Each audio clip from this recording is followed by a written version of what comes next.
like to hear the puppeteers play the characters that you cheer. So join us as we go, go, go below the frame. Today on Below the Frame, we'll be talking with one of the Sesame Street Muppet performers and my very talented friend, performer of Elizabeth, Lulu, Curly Bear, and of course Prairie Dawn, and so many others. Stephanie DeBruzzo is here. We'll also talk a bit about arm rods, so wave your arms wildly about. It's time to go below the frame. Go, go, go below the frame. Welcome to Below the Frame. Hello there. This is a unique podcast for fans of Sesame Street and the Disney Muppets, made by some of the people who actually perform those characters that you love. I'm your host, Matt Vogel, and here we are. Episode 1. It's exciting. I'm excited. Are you excited? I can't hear you, but I'm going to go with yes, you are excited. So for those of you who are out there and who saw our Facebook Live version of Below the Frame, this version is going to be a little bit different. I mean, first of all, obviously, no video. It's just an audio version. It's an audio podcast, and that can be a little bit difficult when you're talking about such a visual medium like television puppetry, but that's okay. I'm not worried. So don't you fret. Don't you fret either, my friends. Below the Frame, the podcast, is primarily an interview with someone in the Sesame Street and Disney Muppet universe. And we've got a lot of Muppet performers to talk to, writers, wranglers who help the performers and maintain the puppets, directors, all sorts of people. And we try to leave no stone unturned. I promise you that. It's a pretty in-depth interview, and you're going to get to know the Muppet performer or the writer, wrangler, whatever, a little bit better, which I love. I love sitting down with these people. All of them I consider my friends, so I hope you enjoy this journey. And please, I have to say this, let me know what you think on our social media pages. You know the drill, yada, yada, yada. So, let's start. Today, we are talking to an actor who's been seen on TV in shows like Scrubs and on stage in the Tony Award-winning Broadway musical Avenue Q, for which she was nominated for a Drama Desk and a Tony Award for Best Actress in a Musical, by the way. She's done tons of voiceover work in commercials and on shows like Sheep in the Big City and Pinky Dinky Doo. She was a puppeteer on Ooby, on Wubulous World of Dr. Seuss, Book of Pooh, Jack's Big Music Show, many more. And fans of Sesame Street will probably best know her as the performer of Prairie Dawn and Baby Bear's sister Curly, but she's done so much more. She plays Lulu, Google, Super Grover's mommy, Cookie Monster's mommy, one of the three pigs, hundreds and hundreds of others. And she plays Gretel to my Hansel. And she was in The Adventures of Elmo and Grouchland as Grizzy. And she was also my partner in crime on the live show for Below the Frame. She operated the camera. She helped flag questions. She basically helped me make sure the whole thing happened. In fact, she did way more than she should ever have done, and I am so grateful to her and so happy to be talking to my friend, the very talented Stephanie DeBruzzo. Very? I don't know. Very? Yeah, you're very talented. No, that's nice of you, Matt. Well, I try to be nice. You're very talented, too, so that means a lot coming from you, mister. Oh, thank you very much. But I also try to be truthful, and I feel that is a truthful statement. You are very talented. You are one of my favorite actors. You make the best acting choices. I think you're fantastic. Oh, we shouldn't have done this with video going. Okay, so I want to start at the beginning. Yeah. Like, I know that you are from outside of Pittsburgh. Yeah. Right. Can you just tell me about growing up there? What was that like to grow up? Where were you? What it was like the suburbs of Pittsburgh. Technically, the suburb was McMurray. Mm-hmm. And, it's about 45 minutes outside of downtown Pittsburgh area. It was I call it a little plastic bubble kind of suburbia. It was very white, Pittsburgh has a lot of Italian, German, Polish, Irish immigrants, but then they also have very segregated neighborhoods. So there is for a long time, Squirrel Hill was the Jewish neighborhood. The Hill District and Beltsuver were the black neighborhoods. And definitely the lower middle class upbringing. I was really lucky. I went to a good public school system that had a lot of arts and music opportunities. I could start taking, we had chorus and art. And Did you do all those things when you were a kid, when you were little growing up? I remember singing singing was one of the first things I did, and it was because I would listen to the Sesame Street records. Oh, really? I would listen to the Sesame Street albums. Yeah, my mom had a portable GE turntable that sometimes we'd put in my room. And when my mom was pregnant with my sister, when she went to the obstetrician and I was good, we'd go to the record store after and I could get a Sesame Street album. So I would listen to the albums. So was that your first introduction to Sesame Street, or were you watching Sesame Street and then you were like, I also want to No, listen I to was them? watching Sesame Street, and it's just more like, there are albums? Yes, I want anything having to do with Sesame Street. You know what I mean? Yeah. Oh, yeah. I was the same way. Yeah. Yeah. I mean, when you're a fan of something, you want it.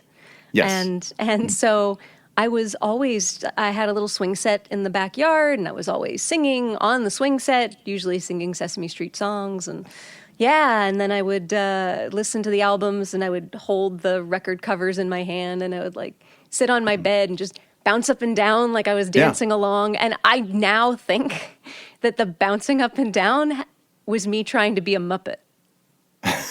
So you didn't have very puppets. much the way Muppets dance. Yeah. You don't have puppets. You didn't Right. have puppets I when did you were not a have- kid. Was that even part of your awareness where you're like, oh, those are puppets and I No. want to do that? Or were you just enjoying No. it as a kid for what it was? I just loved it as a kid. And I remember, and I learned how to read at a pretty early age because of Sesame Street and the Electric Company. And so I would read, all these names. But I remember, it was educational. I remember you'd see the word reprise on these song titles, and I always thought it was pronounced reprise because it's a surprise that the song comes back. So it Yes. made sense to me that it would be pronounced reprise. But Yes. so being a puppeteer, maybe I would see the occasional puppet show if it came to our elementary school, but it wasn't something. I don't know that I liked Sesame Street because of the puppets. I loved the puppets. I loved the characters. All of them. I still don't have a favorite. What was it? I don't remember whether Craig or Jem Lewis used to say, all the Muppets together make one normal person. So, I like that. and I think the same thing applies. And maybe it was Jerry Jewell. That would make more sense.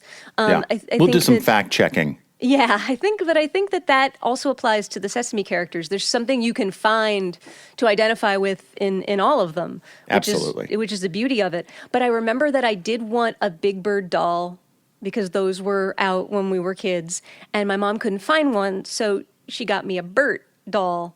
And apparently I was not happy about this. Now Stephanie would love a Bert know. doll.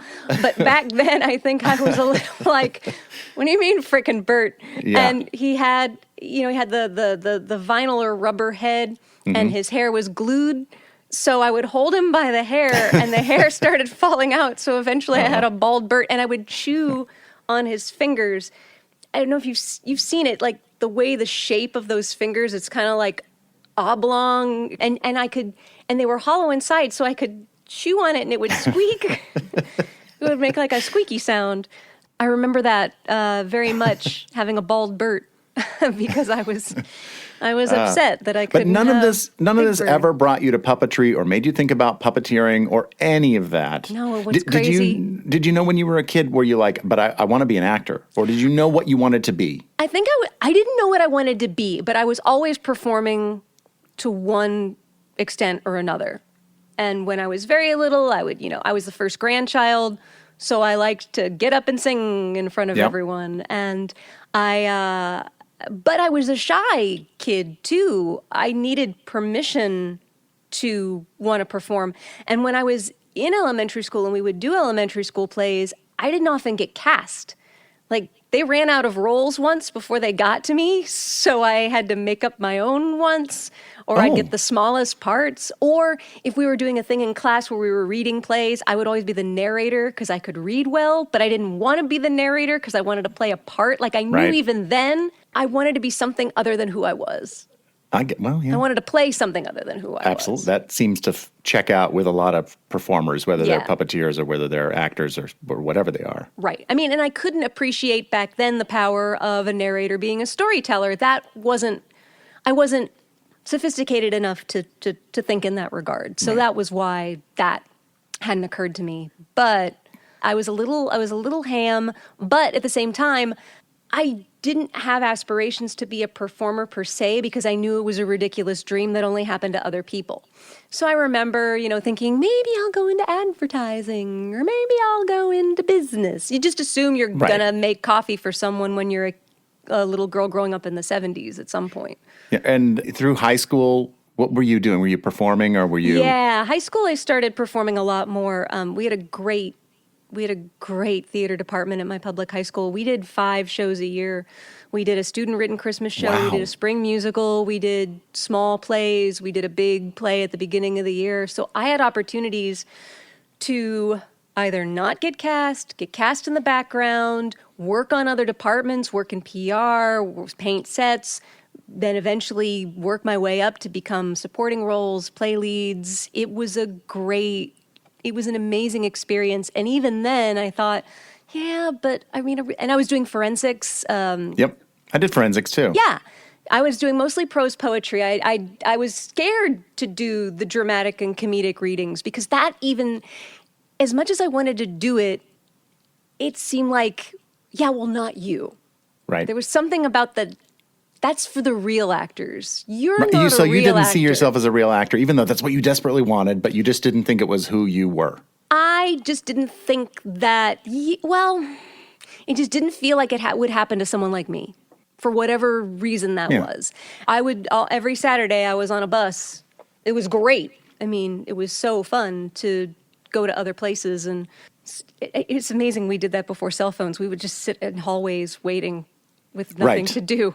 Right. Or if I was one of the guys that was, I had a duet partner. Oh, and did he you? and I would Okay. just go through the script over and over and Gotcha. over and over and over and over and over and over and over.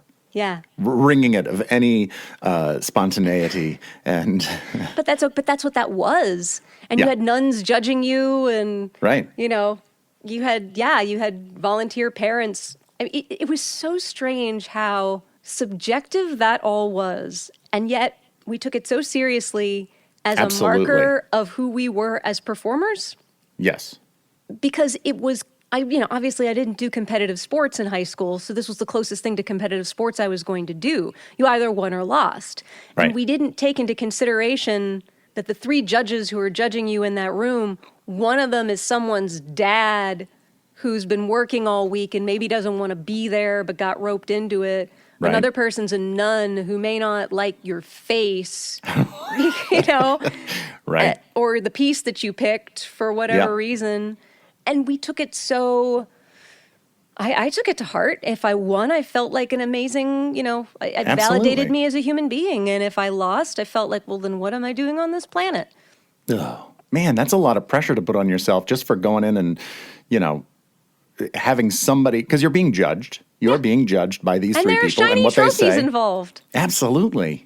Yeah. Anyway, I'm gonna jump now to Please do. From high school you went to Northwestern, Yeah. and what Yes. did you go to study? Because Because you're still not going to be an actor. You're still you're not thinking that this is your thing. The funny thing is, after my junior year of high school, I had been accepted to the Pennsylvania Governor's School for the Arts, which it's no longer a thing. They defunded it, more than a decade ago, sadly. They used to have governor's schools for science and arts and humanities. And it was that was a really competitive program. They took 2 people from every county in Pennsylvania.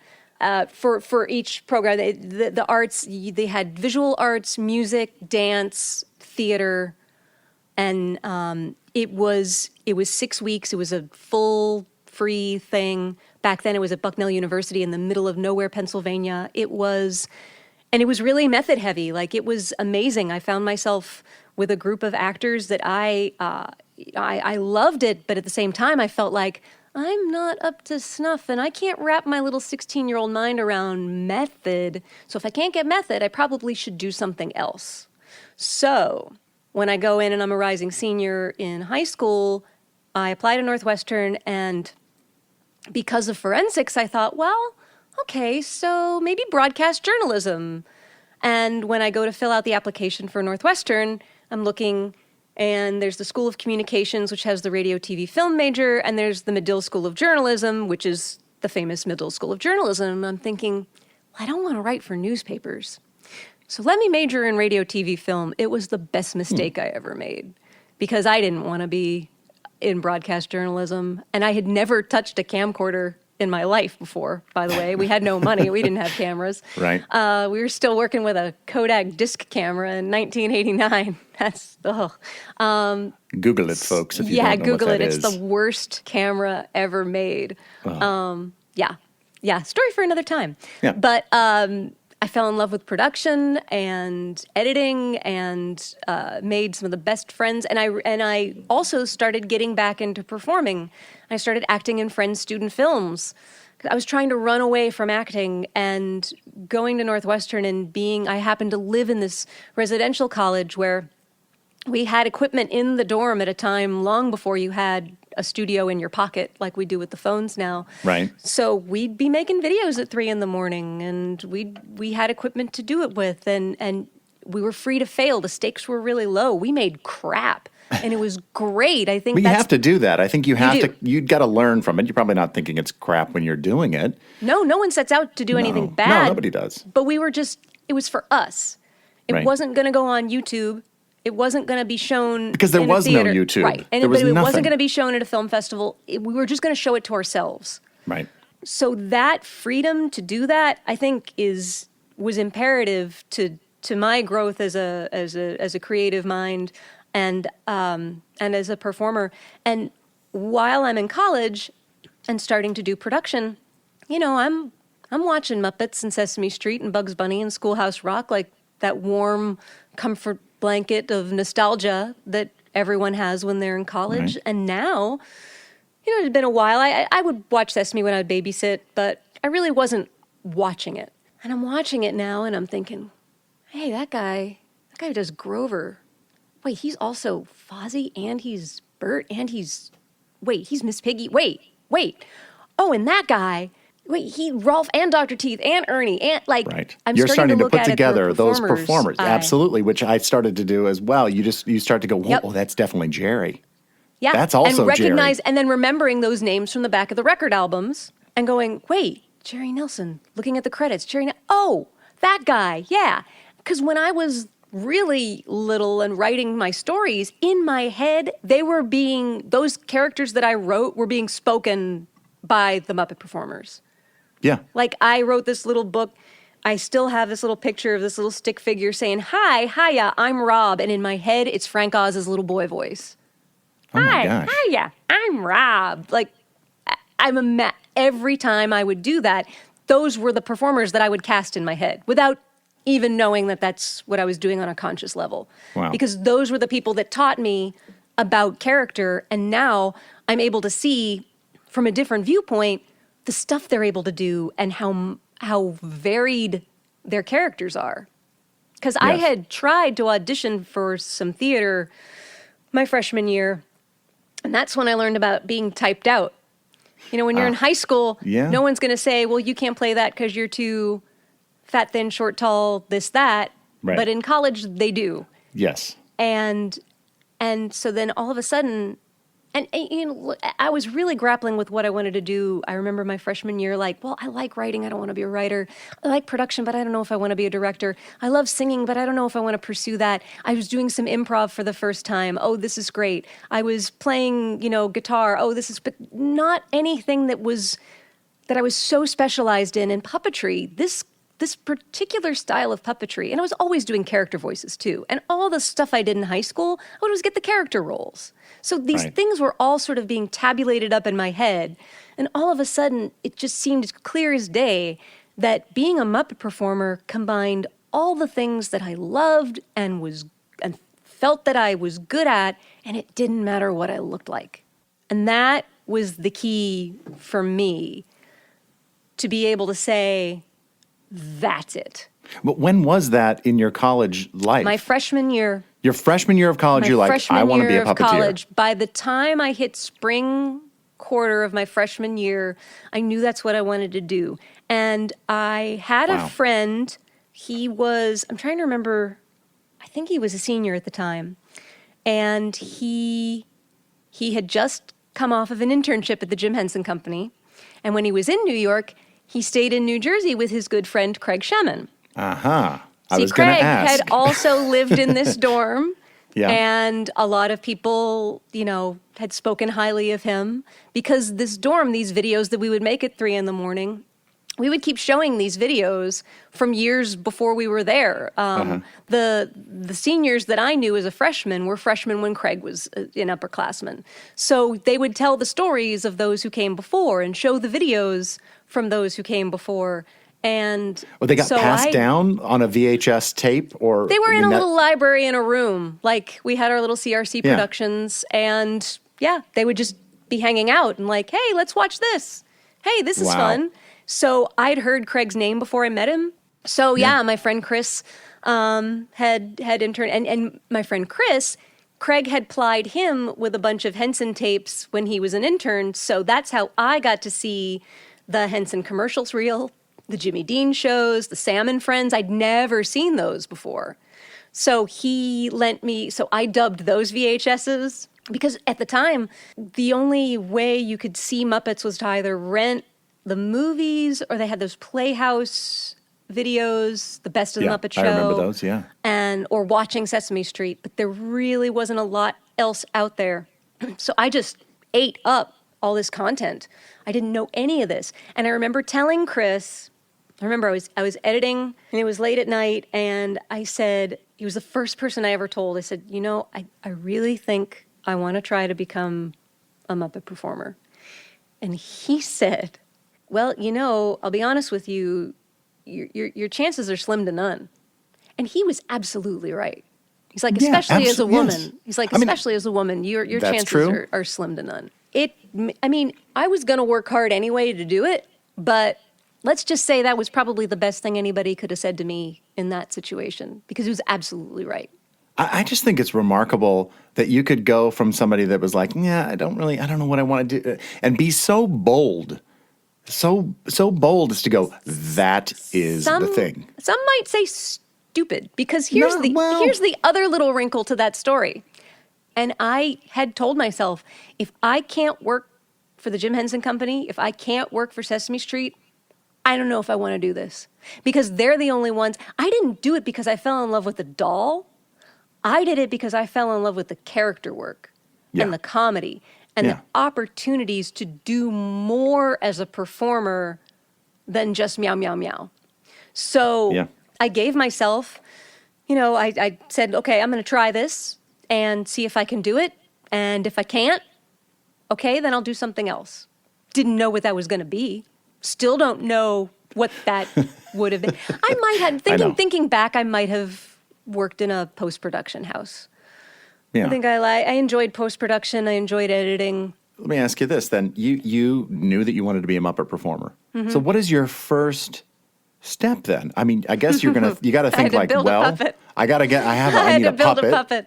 And I got to figure out what do they do? That's, I guess, what anybody that wants to become a Muppet performer or a puppeteer kind of has to look at the whole package and go, what is it technically that I need to know?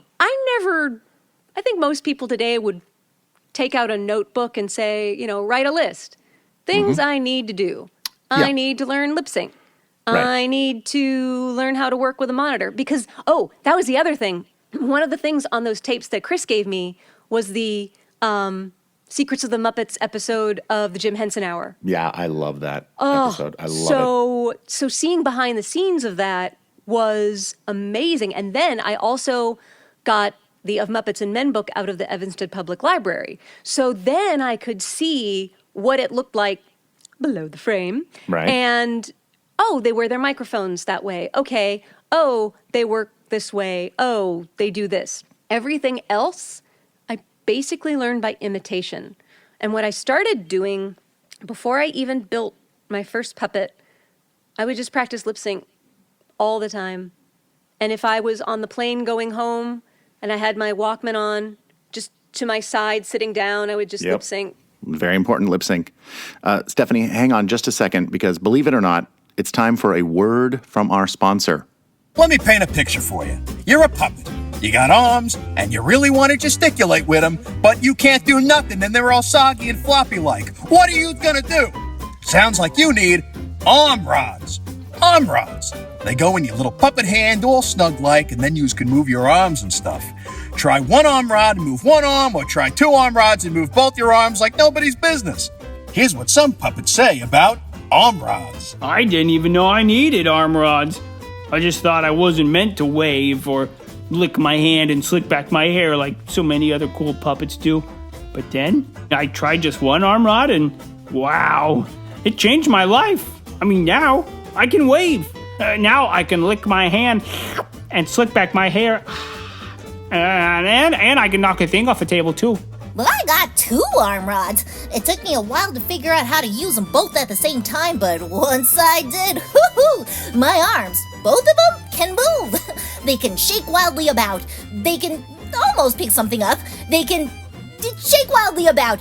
It's the best thing since lip sync. Thanks, arm rods. You'll be saying thanks a whole lot, too, when you get yourself arm rods. And if you're looking for where to get them, I know a guy. Don't tell anybody. It's my Uncle Frankie. Arm rods are not for use with live hands. Arm rods will not allow puppet to pick up something off a table, a low brick wall, or any other surface. Do not put arm rod in eye as it will hurt. Consult your puppet doctor if you think arm rods might be right for you. And by you, I mean a puppet. Arm rods. Forget about it. That's right. Today's episode of Below the Frame is brought to you by arm rods, a very important part of, a lot of puppets. Oh, excuse me. Come in. Dad, are you busy? Yeah, Jack, come on in. Look, I'm recording my podcast. You're just doing a fake ad. Fake ad? Why do you have fake ads? Can't you get real ads? Well, I mean, the point of the fake ads is to kind of, bring up something that's important in puppetry and then talk about it in a minute. Mm-hmm. Sure. So what's the fake ad about today? Arm rods. Jack, arm rods are a very important part of a lot of puppets. Puppets like Elmo, Miss Piggy, Gonzo, Abby, Kermit the Frog, they all use arm rods to move their arms. So for those of you out there who want to be a puppeteer, which there aren't enough of them out there, using arm rods effectively is really essential to this art form. Arm rods are, of course, how some puppets, they move their arms, not all but some, and they're literally rods coming out of the wrist of the puppet that the principal performer, or sometimes an assist, operates to move the arm. And when people first start out, they have a tendency to overuse the arm rods. They accentuate with them way too much. It's like the arm is moving on every word that the puppet is saying, and it's one of those telltale signs of an inexperienced puppeteer. So I want to encourage you first to watch the pros. Go to YouTube, break out your DVDs, and watch bits from The Muppet Show and Sesame Street, and really focus on how Muppet performers use their arm rods. They tend to use them sparingly, or to to point up something that they're talking about, or they use them to help convey the emotion of the character. Think of Kermit the Frog getting frustrated with Miss Piggy in The Muppet Show. His arms start to move a little bit more frenetically to show how frustrated he's being and how frustrated he's getting. And then, when you're working on your puppetry, try to keep those arm rods at a neutral spot on your puppet, usually around the waist of the puppet. And then, for example, say the alphabet, and consciously only move the arms on a certain letter, just as an accent to the letter, or try a few different letters to accentuate, you know what I mean? And if you're finding that it's hard not to move the arm rod, just drop it for a little while and take a step back. Maybe focus on your lip sync. And then when you feel more comfortable with the lip sync, add an arm rod back in. And it does take a lot of time and a lot of practice, but in the end, you want your audience to believe that these arms and the hands are real and they're coming from a real character and real emotion, rather than feeling disjointed and moving around without purpose. You know what I mean? So keep working at it. I'd like to thank Arm Rods for being a sponsor of Below the Frame. Still, it's not a real ad. Jack. Did you need something, by the way? Nope, just coming in because you told me to. Got it. Okay, bye. Bye, Jack. 1, 2, 3, 4. Go, go, go, go, below the frame. Okay, let's jump back in with Stephanie DeBruzzo. We were talking before the break about the things you need to know, the things you found out on your own, the pieces of the puppetry puzzle, from lip sync to character to where they wear the microphones. So whether you knew it or not, you were doing exactly what we tell people to do. Yeah. If they're like, well, what do I do to become a puppeteer? Well, Right. some of it is just the technical part of lip syncing. Yeah. And you were then doing this right. on your and own. then watching and saying, oh, okay, so the neck of that puppet, that would be where the puppeteer's wrist would be. Mm-hmm. So if I want to make the puppet look like this, then I need to do this. Yeah, you were looking, so you kind of started as this fan of the show. And then once you had this epiphany, I'm going to call it an epiphany, Stephanie. It is. It was very much an epiphany for Stephanie, yes. And then you decided, this is what I want to do. Then you became, you just really started to Yeah, I would say that. observe the detail of not just being entertained by these characters, but how are they doing this? What do they have to do? Which is a super important part, because, especially if you come at this as a fan, Right. right? Yeah. Because I just want to sit and love the puppet stuff and laugh and enjoy. Right. But to dissect it and to go, oh, when he turns his head, when the puppet turns their head like that, that's a person's hand inside Right. But doing I wasn't, something. But I'll say this in a way that you can understand. I didn't parse that out in a Dave Goles kind of way. Right. Do you know what I mean? Yeah. Because I think he would say, if I turn it to this degree, and I would just be like, oh, they do this, so Turn it the looks head. like that. Yeah. Well, I think it's the same thing. It's just, you're not doing it into But that. it didn't seem as clinical. It was weird. And so I was learning by imitation. And I guess I got lucky because, I had access to equipment so that I could work with a monitor when I could, but it wasn't very often because I'd have to set up a little camera. Our dorm had a little camera and a little monitor, and I could go down to a room and work on that. But I couldn't do it at home when I was on vacation because we didn't have any video equipment. I would do as much as I could in the mirror, but that only does so much. And I suppose I was really lucky that I remember that the monitor was a weird thing to learn, but I kind of got it.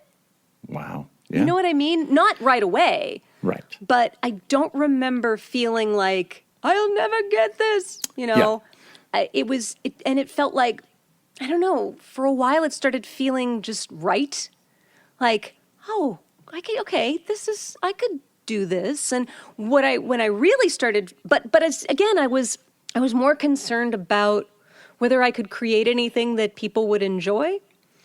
And I remember thinking, when I finally did start building just these crappy little puppets and taking them out into the dorm suite and just showing my friends, and they would start talking to the puppet and not me, that's when I'm like, oh, there's something here.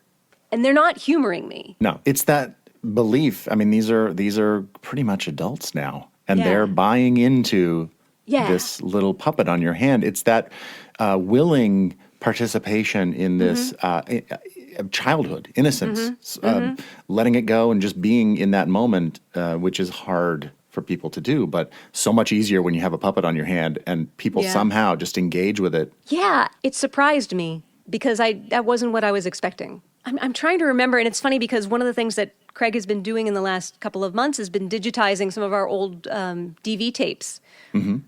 And some of the things that are on there, stuff from college, and actually stuff from the puppet stuff I was doing in college is on there. I was just watching some of it this morning, and I'm half impressed, half mortified at some of it. Like, oh, that's not bad considering I've only done this a year. Yeah, you're still in your infancy for this, in this profession that you're And I didn't have super anybody excited telling me, do this, don't do this. The one thing that my friend Chris was able to tell me, he told me about barge cement, and he told me about 1/4-inch foam, which I couldn't afford. So I went to carpet stores and asked if they had any carpet padding remnants, and they said, oh, back in the dumpster.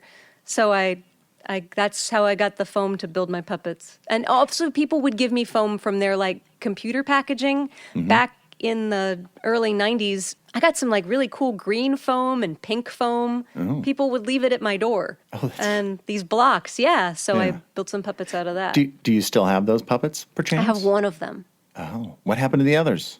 They just... Unused? They also were shoved or? in a bag, so they kind of got misshapen. Yeah. But I do have one, and it's amazing. That carpet padding is still totally intact. There is no toast on that at all. That's amazing. He's terrible.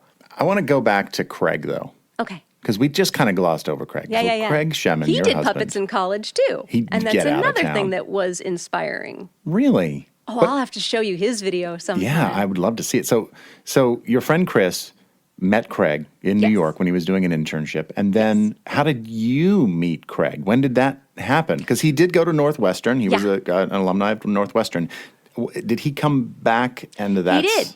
He did. The Museum of Science and Industry in Chicago was having a Henson exhibit in 91 or 92, end of 91, around Thanksgiving. And Craig had come to town because they were researching the Jim Henson The Works book. And Craig was helping work on that. And he, was coming to Chicago, so he was arranging to meet some of his friends. So my friend Chris and Darren, like a bunch of other people who knew him, was like, hey, Craig's coming to town. You got to meet Craig. So I did. And, nice guy, and everybody just held him in such high regard. We didn't really talk much, though. It was a group scenario, and it was very nice. And at the time, I was trying to get an internship at Henson. And so he told me who to talk to, because I think at the time, I don't remember whether there were production internships available or not, but he had worked in PR for a while. So he got me in touch with a person in PR. I couldn't afford to take the internship, which was fine. I couldn't afford to live in New York City for nothing. I just did not have those means. So I met him for the first time. And then when I came to audition in New York, which is a whole other thing, that was because of David Rudman. Do you know this story? No, I don't know this. Wait, David Rudman got you the audition for the Jim Henson Company? Yeah. So one of the things that I did, because I said, look, I've got to figure out if I can actually do this. So one of the things I did was I created an independent study, because I figured if I'm going to spend this much time doing something, I'm going to get school credit for it. And I shot a 30-minute sort of sketch comedy thing with the characters called Freeform. I enlisted all of my friends to help me out with it. Thank God for all of them. And because I wrote it. I used some songs that friends of mine wrote as well with permission, but I wrote some stuff too, and enlisted other friends to puppeteer, which talk about the blind leading the blind. I'm teaching my friends how to puppeteer, but it was a lot of fun and really low rent. And I got and also, in order to use school equipment, in order to use the studio space, the multi-camera studios, the small little multi-camera studio space, I had to get, I had to be taking a course. So that's why I did it as an independent study. And then because I did it as an independent study, it was also, I could make it eligible for a college television award. Which you won. Which I won. The National College Emmy Award for comedy, in fact, I'm pretty sure, correct? Thank you. You've done your homework. Yes, because the person who actually directed it, because she was in the booth, calling the shots, she was saying, well, I mean, shouldn't you enter this in educational? And I'm like, it's not really an educational thing. I didn't write this to be educational. Just because it's puppets doesn't mean it's educational. Because I had some friends who had entered some things and had won on the regional level, and they got $400. I'm like, I could use $400. Maybe I can get $400.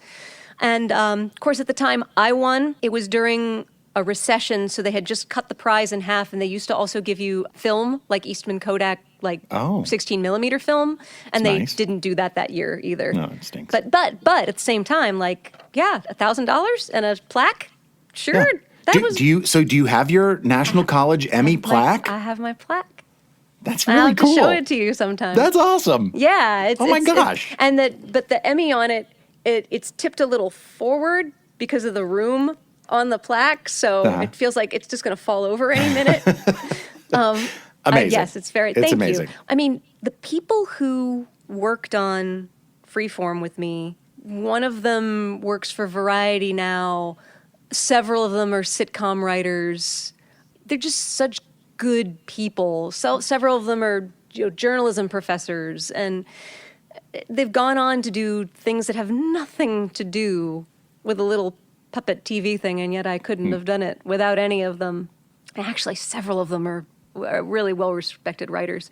So my friend told her boss in Northwestern PR about this award, and I'll never forget, her boss said to her, I'm going to make your friend a star. So awesome. Among some of the press that I got from it, I got 1 inch in the Sunday Woman News section of the Chicago Tribune. So needle in a haystack. And it basically, there was only in 1 inch of newspaper print, there's basically room for my name, that I went to Northwestern, that I won this award, and that I think there was a quote saying I was heavily inspired by Muppets. Karen Rudman happens to see this article. Oh my gosh. And David at the time was starting to do production in Chicago and was looking for local puppeteers. So I had been sending audition tapes to Henson and getting form letters back. Yep. And one day I get this phone call. Hi, I don't know if you know who I am. My name is David Rudman. I'm a Muppet performer. Well, one of the other little things about Stephanie is that one of our computers, I didn't have my own computer. We had a little computer room in this dorm, and one of them had an internet connection, and we could get onto LexisNexis, and which was the news, the news filing site. And I searched every article about Muppets that ever was, and I compiled them into like a Word document. And so I'm guessing you knew who David Rudman was. Yeah, the Trib had done a big feature on David, I think, the year before when he was doing Fingerman and Muppet Christmas Carol. Oh, so it hadn't even been a year. Google Fingerman. Yeah, it had been, Google If you don't know Fingerman. Google Fingerman. It was a big thing. It was huge. It was huge. And Joey, his son, had just been born. And so so the first words out of my mouth are, oh my gosh, I totally know who you are. You're Fingerman, and you did the Muppet Christmas Carol. You work on Sesame Street. And you listed his bio to him. Knowing David as I do now, it is a damn miracle that he didn't just go click, just leave me be. He knew. You know, he was a fan too, and he didn't Muppets know me from jack squat. Though he could have thought I was crazy stalker girl. But he'd also been in your position at one point in his life. He was the first Muppet performer that I met. Like he was the first person with any real performer. It was like Santa Claus calling, and Santa Claus is not a Muppet performer. Google Santa Claus. So anyway, he arranged to come down and meet me and look at some of my stuff. I had just started shooting like a follow-up to the thing that I'd shot. I was doing more of a narrative story. And it wasn't as great, but you know what? We were having fun. I wanted to do something different, and everyone wanted to do something else. And so I was showing him some of that footage, and then he told me, this was probably March of '93. So he said, Camille Benara is going to be retiring, and Google Camille Benara. And actually, the people who are listening to this don't need to Google Camille Benara. Know Camille. So he said they're going to have this big open call audition for women. They're looking specifically for women. And I can take your stuff back to Kevin Clash, and if he thinks I can try to get you in for the callbacks, so you don't have to go through the cattle call. You can the general come for the call. You can come on in. Come for the callbacks only. And I'm like, oh, okay. Never been to New York before, so I get invited to come to this audition, callbacks only. So I don't have any money. I take the train from Chicago to New York. It's a 20-hour train ride. I stay at the youth hostel on 109th in Amsterdam because it was $25 a day, and I think sheet rental was $3 a day. I could barely afford that. You took a 20-hour train ride. Yeah. And from Chicago to New York. Yeah. And stayed at a youth hostel on 109th and Amsterdam. Yeah, the callbacks or the auditions were happening was a Wednesday and Thursday at a dance center on like West 80th Street. So that was why that location was appealing. I Xeroxed a New York City subway map from the Northwestern Library. It's just what insane. Did you think? You're in New York City. You've never. I mean, Chicago's not small.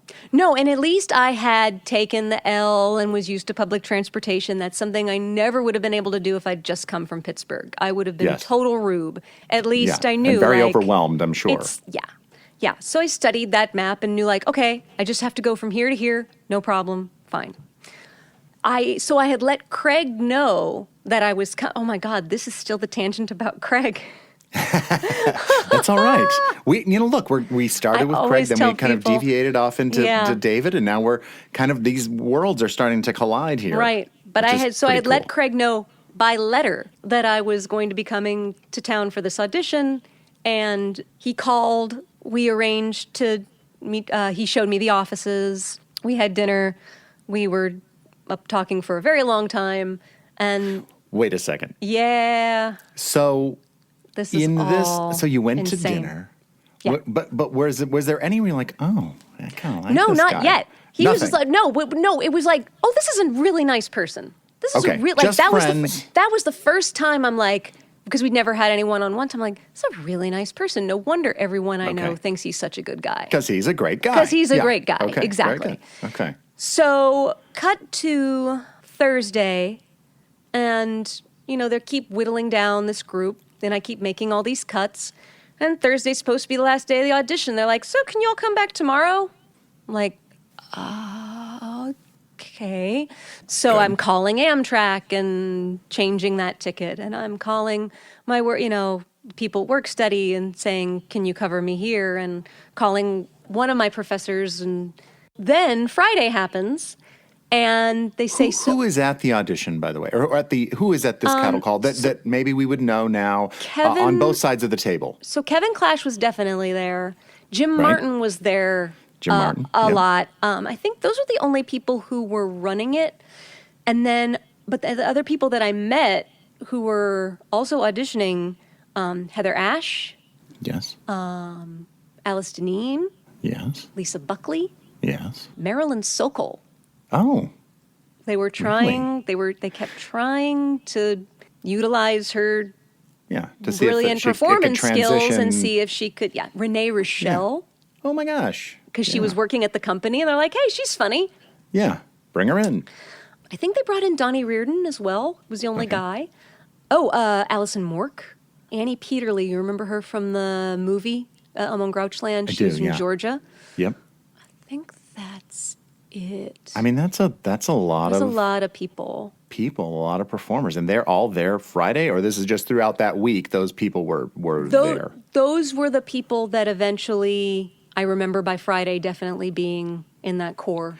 And what did you do in this in this All audition the situation? Like, All did you the do- stuff we do, the walking Everything. although we were trying, then what Kevin started doing is having us in a group doing more focused things, the ball on the stick. He also, by the last But day. just explain the ball Oh. on a stick, just so people that are listening to this and they course. just be doing stuff. Yeah. on their own. So he would put a little ping pong ball on a stick and put it in the frame, and we would all have to focus our eyes on it, and then he would move it around, and we would have to track where this ball is and bring it closer to camera and farther away from camera, and we It's would a have to great just exercise for eye focus. keep and making not those only adjustments. would you do it as yourself or with a group? We did it in a alone? group. We did so it that at you're that. all working together Yep. to try to have the same eye Same focus, eye which focus. can be hard. Well, it's hard because depending on where you are in the frame, you're going to have a different eye focus if you're on the edge of the frame than the person that's in the center of the frame That's because right. of your perspective to where that ball on the stick is. Yeah, it's a great exercise. Yeah, and then he was also eventually doing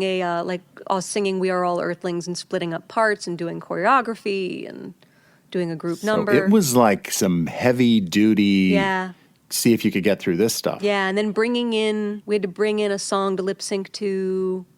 How did you feel about doing all this? Well, it was exciting, but it was really stressful because, Of course and I it was. still feel this way. When I came and helped do that workshop a couple of years ago with you and Marty and Peter, it's like having war flashbacks because what I hated about the way those workshops are, and they're called workshops, but they're auditions, is the feeling that I instantly got of, oh, this is about seeing who can make Kevin laugh. And when you're put on the spot to come up with material right away, I recognized it a little then, but I recognize it a lot more now. It's not the most effective way to get an entire sense of someone's spectrum of performance because you have Right. to be able to know how to play the quiet, non-funny moments. You have to be able Absolutely. to know how to play something subtle. You have to be able to know how to play something that's not funny. It's much harder than to just Absolutely. be able to sit up there and just go whack, whack, whack, whack, whack, and, And make the room laugh. And make the room laugh. But I Yeah. did feel like, the people who are getting attention are making him laugh. Oh, the people who are, that pressure that you put on yourself. So yeah. you're discovering that you have to be funny to be noticed, and the reality is, as you've said, is that there is a whole gamut of emotion that is just as valid, if not more valid, Yeah. than the funny part. Absolutely. Right? Absolutely. Yeah. makes I sense. wish that some of the auditions, what I really wish that there had been was a script. If there had been a script, wow, that would have been amazing, because then you Yeah. could really just focus on character Right. and puppeteering and not, I feel like you had to waste a whole part of your brain writing Yes, when you really should have just been focusing on technique. I got it. Yeah. And So that it was a- that was my frustration. But you got through it. I got through it. You did sing a song. You were going to say that you all had to bring a song in. What song did you Lip-synced. bring in? You had to lip sync a song. What did yeah, you and bring here the in? funny thing about that is he had said, bring it tomorrow, we're going to do it. We didn't do it. And then the next day I didn't bring it. And he's like, we're going to do it today. So at lunch, I took a cab. And at this point, now we're at the Carriage House on E67th Street. I take a cab at lunch from E67th Street to the hostel on West 109th Street. I barely make Okay. it back in Oh my time with my God. little tape. But I did Betty Everett's You're No Good. So it was Oh. it was a really good song to lip sync to, because then Kevin put on Elmo and was playing around, as I'm singing, and I'm singing it to Wow. him. And yeah, I really wish that tape existed somewhere. Yeah. But I remember putting on old Fraggles that were toast, like background Fraggles. And I realize now those Fraggles were probably they were less than 10 years old. Oh.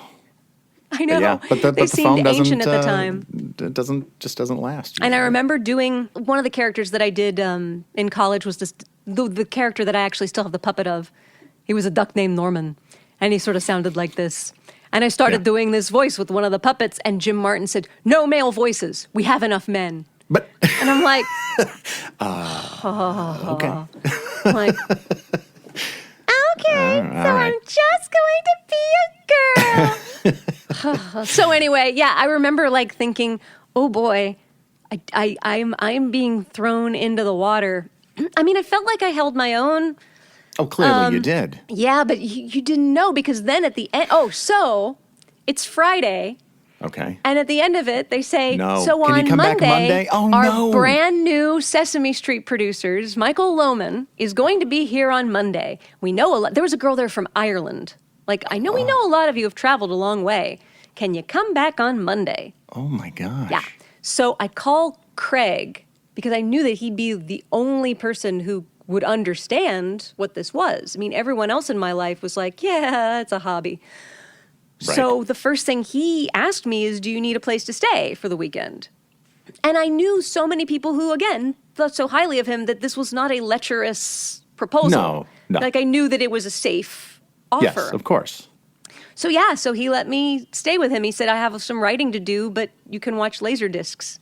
God, that Craig Shemin, man. I know. I So love that that's guy. how that part of that was the beginning of that relationship. Did you guys just sit around and watch Laserdiscs together all night or something? He did do some writing, and I did watch some but we did watch some Laserdiscs. Yes. That's We nice. sat and watched some Laserdiscs, which was by fantastic. the end of that time staying with Craig, and I'm not trying to push, you just tell me, look, I come back off, Vogel. from the audition, and before I leave, that's when he smooches me. What? He smooched me. And he my was so nervous gosh. too, because I wasn't going in there expecting anything more than but I'm like, this is a really nice guy. Like,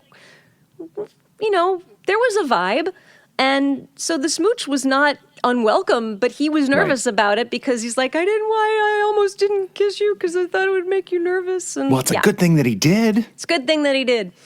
Yeah, so that was the beginning of that. I love it. Stephanie, hang on. And for those of you listening, we're going to talk about Avenue Q and Sesame Street here in a minute, and a whole lot more about puppets. But before that, we're going to ask a puppeteer about not puppets. Ask the puppeteer about not puppets. Okay. On today's installment of Ask a Puppeteer About Not Puppets, we are talking with Martin P. Robinson. Marty, what's your idea of a perfect day?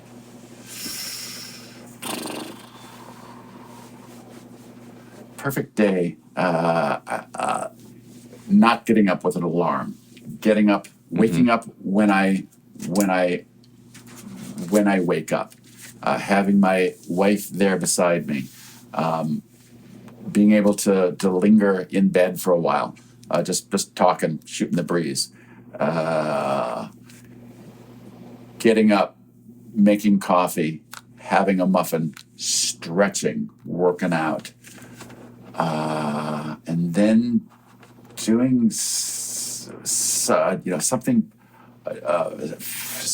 really physical, and then something really creative, and then snuggling up with my wife, maybe my kids, watching a movie, and eating pistachio nuts and a smoothie, a fruit smoothie. That's a perfect day right there. What more could you ask for? Ask the puppeteer about my puppets. We are back with our interview with Stephanie D'Abruzzo. Okay, here's a question I'll ask. Yeah. So where did we first meet? It was at Did a we workshop. meet at a workshop? I think we did. Was it one of Jane's? Remember when Jane used to have those workshops at the Carriage House? Or was it that improv I was workshop? not. I was, I think, at an improv workshop at a dance studio. Yes, I remember with that. Camille, I think. Yes, I remember that, but I feel like I knew you before that. I think the Telling the Truth video you were on the show before the Telling the Truth video, I think. I could have been. I feel like Telling the Truth was definitely the first time we bonded. Yes, well, and For we can obvious tell that reasons. story. Yes, so there's maybe we should just take a second and tell this Absolutely. story. Sure. So there's this Sesame Street Telling the Truth video, and It was Telly and it was a Telly video, right? It was a Telly video, and it was Gina's daycare. So there were all Yes. these kids, puppet and real kids, the daycare center. Yes, and Stephanie and I were on the floor, very In low. the back. Yes, in the back. And there were kids around us, kids standing up. So if you can imagine a child around a kindergarten, preschool age, standing in front of Stephanie and I, who are on the ground. Sitting. And Sitting, where their butt would be in relationship where- to our heads. We're all very close. The butt of the kid and our heads. Yeah. And was he a particularly gassy He child was or a just flatulent once? child. He was a Yeah. I mean, and maybe it was only, look, we might have blown this out of proportion over the years. Somebody blew something out of proportion. Exactly. But yeah, it might have only been a couple of them, but it was enough. It was definitely enough. It was enough for us to 20-some years later still be talking about it. Absolutely. Yeah, I remember because I think I'd had a couple of lines on the show before, but I remember having lines, and it's like, okay, I get lines on this. I'm still surviving. I've made it to another round. Yes, Puppet it is Game. like It's a big reality show. Reality show. It's like a Survivor show. Oh God. And so I was excited to be there, but then at the same time, I think it might have been my first taste of, oh crap, what did I get myself into? This is what puppetry is. You're sitting on the ground with a kid farting in your face. Yeah. And it is. It's exactly what puppetry is. It is exactly what it is. But that's when because I was so new, still relatively new, this was 96. I remember because I think it was right before Seuss started. Because I couldn't do the second day when What's-His-Face was there because I was doing Seuss. The celebrity, what's his face? Quaid. Thank you, Dennis Quaid. Yeah, Dennis Quaid, right. So that You were had to doing be The Wubulous World of Dr. Seuss. Yes. So that was 96. So even though my first day was in 93, I was still new enough that I didn't feel like I had buddies, you know? Right. Yeah. So it was nice to feel like I had a buddy in that particular moment. But it's so funny. I can't remember the first day we met. No, I can't either. I always look to you as kind of my memory of things. I really do, because I have such a terrible memory, and Mine's I don't. getting worse, though, Matt. It really know. is. Craig's You're reminding really me good. of certain things, but then other things, I'm like, I have no memory of that whatsoever. Craig will remind me of something. Well, you reminded me of that. You said we did that video during Grouchland. I have zero memory of that. Yeah, Zero. I gotta I don't get you that remember it video. at all. Nothing. It's crazy. It's one of those things where you're going to look at it and you'll be like, oh God, we're a couple of idiots. Yeah, but we were so excited. What are we doing? We were just having fun. But It was I mean, like our that first was- movie. We're just, enjoying a time. It was Still great. think about you and the gum and the goat. All the time. It's a cautionary tale for the ages. I'll tell If the you're story gonna of the gum and the goat chew sometime. Yeah. Make sure it's white gum and a white puppet. Yep. And have somebody really quickly come in and help you out. Lars did. Lars helped me. Yeah. So now I think what I'm going to try to do. Oh my gosh, there's so many things I haven't even asked you about yet, Stephanie. It's okay. This You has know- been nice. This is good, though. I like taking a little slice of this experience. I do. Yeah, it's nice. And I mean, I obviously I want to talk to you about Avenue Q because that was a big part of your career of your professional career. Wow, it's a million years ago. It's starting to feel more and more like it didn't exist. But you were in Avenue Q a million years ago. A million years ago. It wasn't that long ago. But then you were also I wrote this down. I mean, I'm sure most people at this point would talk to you about your Tony nomination, but instead, I want to ask you about your Theater World Award. Aw, that meant a lot to me. I mean, you won that along with Johnny T. You both got what was it? A night? Was it a presentation? It was an afternoon. On a show day? 4 Below. Yeah. No, it was a Monday. But it was, it's for people who were given outstanding Broadway or off-Broadway debut. So it was nice, really nice. That's I think really they give it to cool. 12 people. And there's like... It's my only it's my only award. Like I even said on that day I have won 2 professional awards in my entire life. One of them is the Theater World Award, and the other is my Burger King Employee of the Month Award. Those are my 2 only professional awards. And yeah, both I have a and very both nice cherished. little statue. They're both Yeah, cherished. the Burger King Employee of the Month is in my office in our right where we do the editing, right near the Student Emmy. That's an very amateur cool. award. That's not a professional award. Right. I'm going to say it's still an Emmy, and that's It is, but good I'm enough. saying I was a student. I know. And I just want to mention, I love your performance of "There's a Fine, Fine Line." Oh, Matt, I thank you. love it. It's so honest, and you sing it so beautifully. It's a really simple sentiment, right? Yeah, I mean, it is. It's a very simple song, and you just bring such emotion, but just vulnerable thank you. honesty to it. It's lovely. Oh, I've thank told you you. this before. I appreciate that. So every once in a while, it'll come up on my when I'm listening to music, and I'm like, oh yeah, that's a great song. Aw, thank you, Matt. That's my pal. Aw. Did you always have that song, or were you like, oh, okay, I'll get it one? Was it one of those that you were like, I know what this is? Oh, I knew what it was. It was just the placing it for Kate, the character voice. And what's interesting is when I sing the song now, not in character, sometimes I actually prefer singing the song not in character. It has a totally different meaning, not in character. Right. There's only one place, there's a place online where I do sing it out of character. I'm trying to think if there's still a link to it on my website. There may not be. This music director named Dan Pardo has a little web series where he dissects a song. And we did Fine Fine Line, and yeah, I enjoy singing it as Stephanie telling that story is out of context is different than Kate telling that story in context of the play. But also Stephanie can belt it, Kate can't. That's the weird thing about, what you do, like you're such a great singer, and what you can do with Floyd is very different than what you can do with The Count, which is very different than what you can do with all of your other characters, with Deadly or Kermit. True. And I know think that it's there true. are things that you do as Matt Vogel, lead singer of the Mighty Weaklings, that you don't get to employ. That people probably shouldn't do. No, that's not true. I love, I'm a Weaklings fan from the beginning, man. I know. Dumbo's Lunch. I have Dumbo's Lunch. Yeah. You're one of 4 people that do. Circus clown and I. Such a good No, song. you're right. I mean, it is a... You can relate to especially that. when you have... Yeah, absolutely. Because you're playing this character, and this particular character accesses certain things both physically and emotionally as well, that allows you to either access something or not access something, or it's accessed in a different way. Yeah, it's interesting because when the 15th anniversary of the show was happening, there was some sort of, BuzzFeed-ish kind of article like, here are 15 versions of Fine Fine Line that you should know. And the funny thing about it is and I mentioned this on Dan's show as well, mine's just like, yeah, this is the classic, the one from the cast recording. And then all the others like, look at how fierce she is. This Kate belts that note like crazy.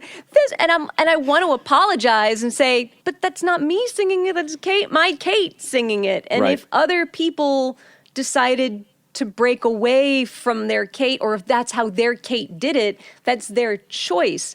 It's not that I couldn't be fierce. It's that I had to make that choice to not be fierce in the moment for the show and In the that character and that thing. Right. Yeah. Yeah. It's like I said, it's this very vulnerable, very like. It's how I played her at that Yes. time. And it's like a very thin skin. You know what I mean? Like the emotion is so. It's very close to the. There. Yeah.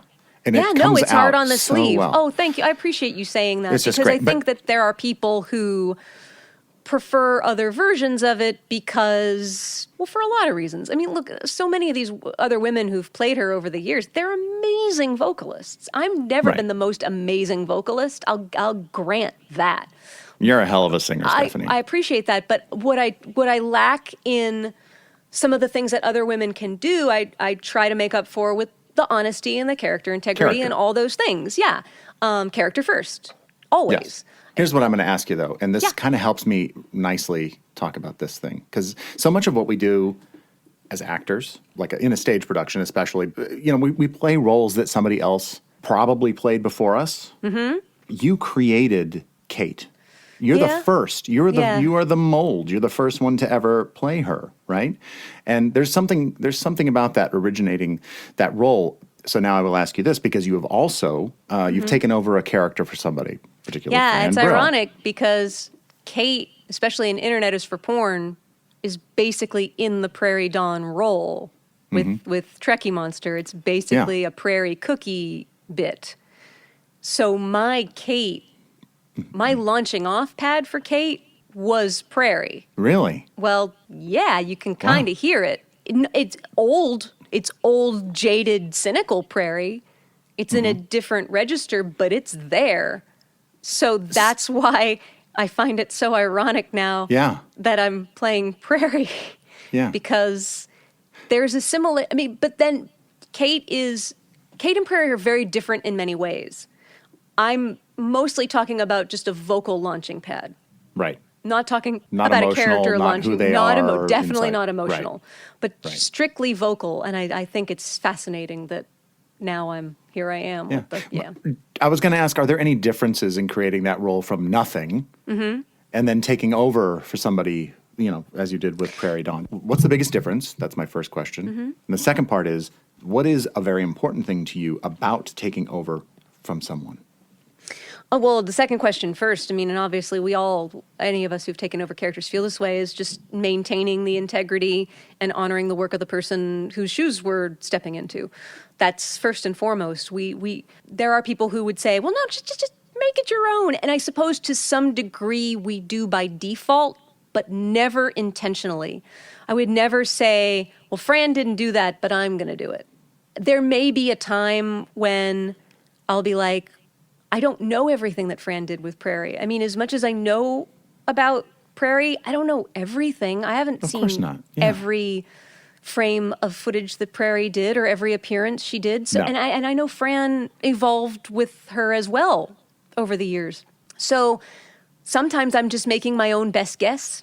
Yeah, I think we all do that. Yeah, but I've never sat there and said, Fran would do this.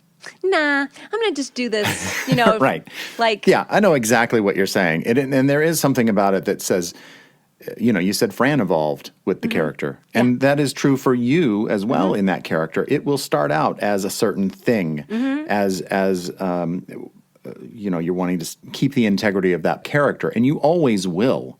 But at a certain point, like you're saying, that character will evolve naturally with you as you evolve as a human. What Ryan's been able to do with Elmo has been fantastic because nothing he's doing isn't exactly what he should be doing, but he brings a spin to it that wasn't there before that fits and is right and still works in the mold. Absolutely.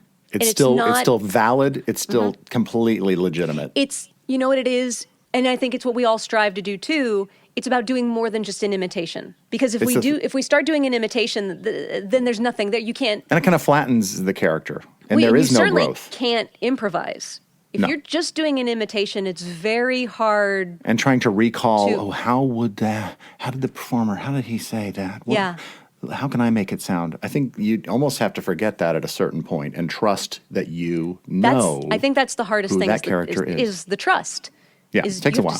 It really does. But I remember I had an old answering machine outgoing message that was Prairie Dawn saying, "Oh, you have reached Stephanie's answering machine. We hope that the message you leave will be clean." Like, it was ridiculous. But lovely. Yeah, I'm That's just so a funny. nerd, but I mean, you could say prescient nerd, but when I started wanting to do this, I think the only person who had ever stepped into a role was Steve. This wasn't a thing that was a thing. It wasn't a thing yet. So the notion of... Yeah. Or, well, I mean, I guess you could really look at like, well, Marty took over for Jerry. Yeah, I in guess, Snuffy, but I never really... But it wasn't something we were really as aware of. No, no. Let's just say that it wasn't a possibility that ever entered my mind. Like, I never came into Muppet saying, maybe someday. Neither did I. It's... Never. Because why would you? No, because there's guys that do that. Because those guys do that. And also the thing you really want anyway is to create your own character. Right. I mean, that's what we all really want is to do something original because it's easier. Yes, it is. And going back to the first part of your question, what's the biggest difference? It's a hell of a lot easier to play a character that you've originated because you can do whatever the hell you want. Yeah, you're kind of creating that roadmap within the guidelines of whatever the writing is, but it's your... You make the rules. It's you're making the rules. And so you played tons of characters on Sesame Street. You must have some favorites. You must have something that just stick out over the years that you're like, oh, bean number 3. I'm only saying that because... No, because I love saying that I played bean number... I'll never forget, like the Christmas newsletter. I'm playing bean number 3 in an episode that airs December, blah, blah, blah.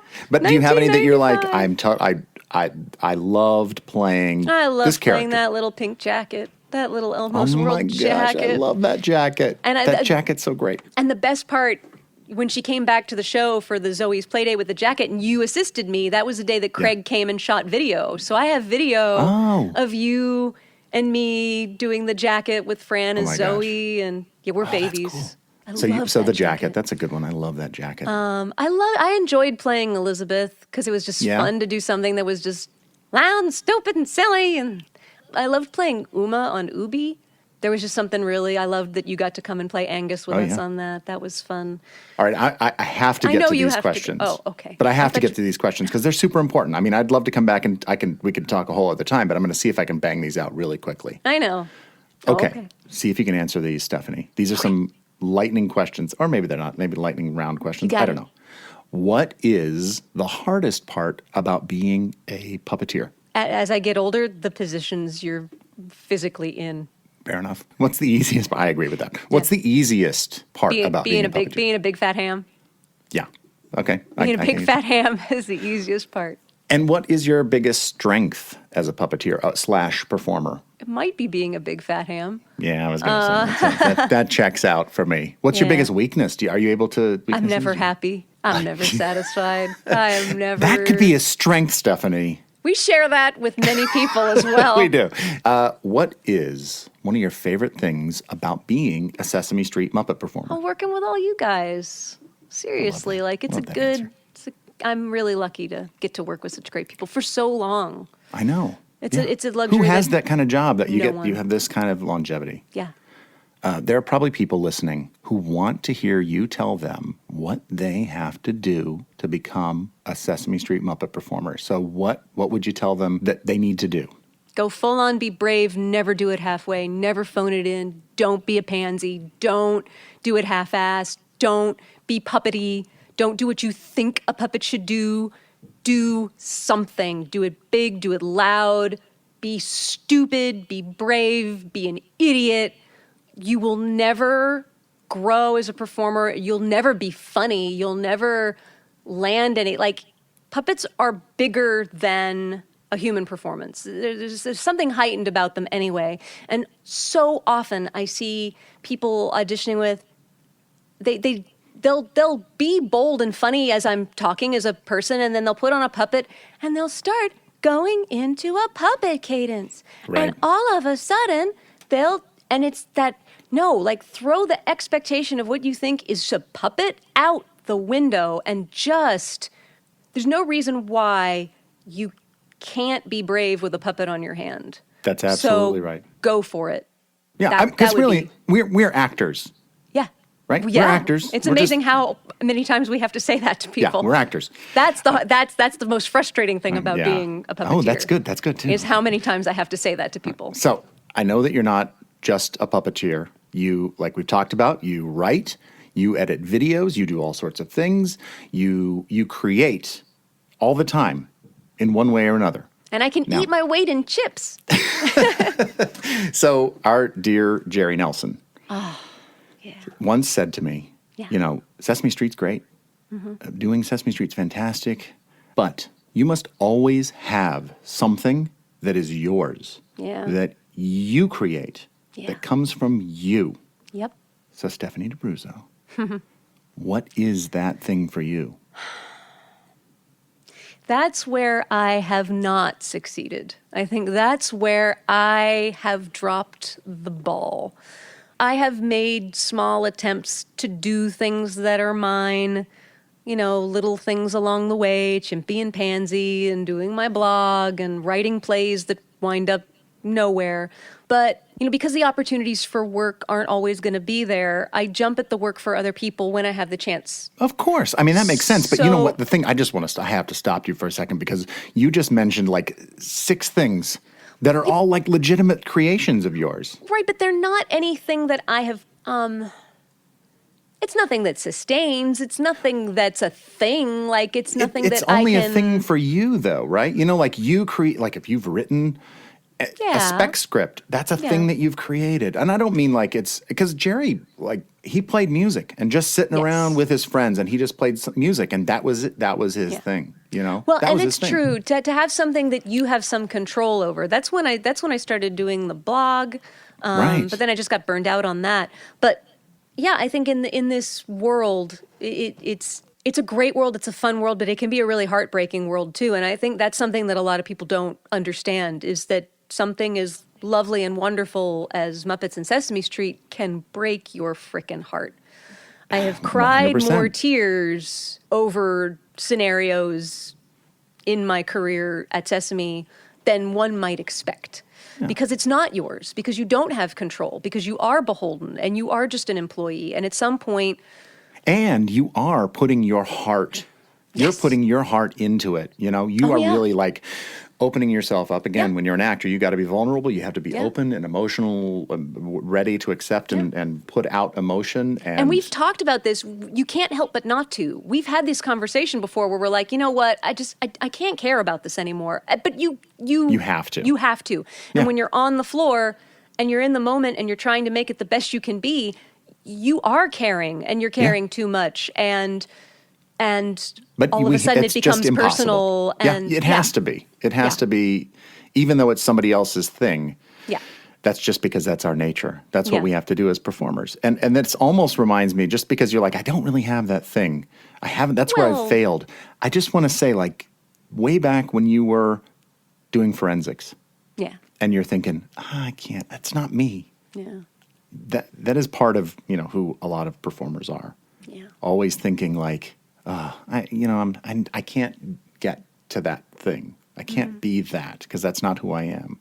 I would challenge you, Stephanie, to say that you are that. You are a creator and you do amazing things.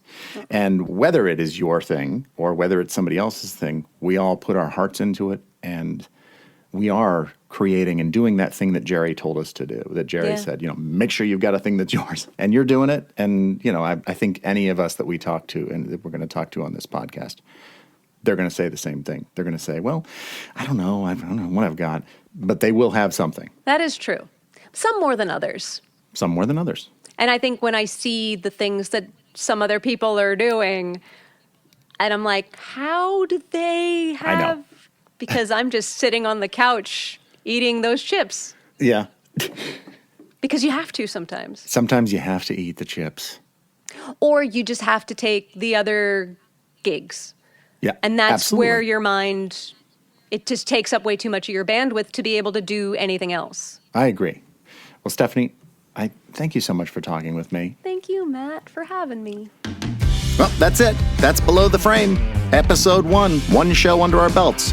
You can connect with us online at Twitter, Instagram, Facebook. I think that's all of them. Just search for Below the Frame. Our show today was produced by me, Matt Vogel. Editing assistance by Jared Fairclough. Our theme song was written by Stephanie DeBruzzo and performed by the Mighty Weaklings. Our podcast artwork was created by Dave Holteen at DaveHolteenDesign.com. A word from our sponsor players for Arm Rods today were Austin Costello, Spencer Lott, and Kathy Kim. Thank you to them. Thanks to Stephanie DeBruzzo, Martin P. Robinson, and my son Jack for being a part of this episode. And thanks to you, the fans, for listening. I'm Matt Vogel. We'll see you next time when we go Below the Frame. Bye-bye. Go, go, go below the frame.